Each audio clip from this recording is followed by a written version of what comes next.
Ahojte, vítam vás. Dnes vám predstavím knihu od Jeremyho Batesa s názvom Les samovrahov. Ide o strhujúci hororový román, v ktorom sa jednoduchá exkurzia do miest, kde údajne straší, premení v nočnú moru, keď ľudia začnú umierať nápadne neprirodzeným spôsobom. Aj keď sa jedná o horor, je autorov prístup k príbehu veľmi premyslený, postupne vytvára napätie a znekľudňujúce prostredie. Nikto si nie je istý tým, či nevysvetliteľný zloduch je človek, zjavenie, alebo či sa náhodou nestali iba obeťami nešťastných okolností. Celý príbeh sa odohráva v lese samovrahov, ale naozaj v reálnom lese samovrahov, ktorý sa nachádza v Japonsku a nazýva sa Aokigahara.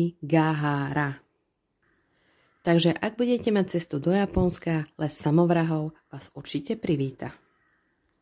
Ale vráťme sa ku knihe. Knižka má 464 strán. Poviete si, že je to strašne veľa, ale ručím vám za to, že keď si tú knižku otvoríte, len tak sa od nej neodtrhnete.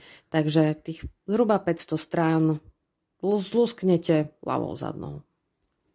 Ako je spomínané v obsahu, to znepokojujúce prostredie a napätie sa v podstate naozaj stane ako keby reálnym.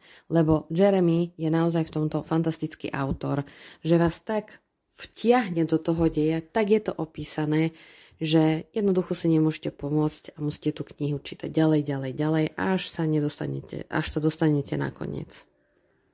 Čo sa týka konca, alebo teda rozuzlenia knihy, to vám samozrejme neprezradím, ale kto má niečo načítané, tak už tak v polovičke mu to docvakne, tak ako mne, a potom bude frflať na celý ten koniec. Ale to vôbec nevadí.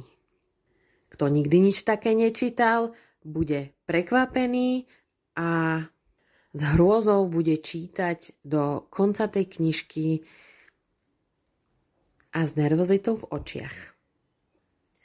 Takže, ak nemáte po nociach čo robiť, tak ako ja, knižka Les samovrahov od Jeremyho Batesa je stvorená ako pre vás.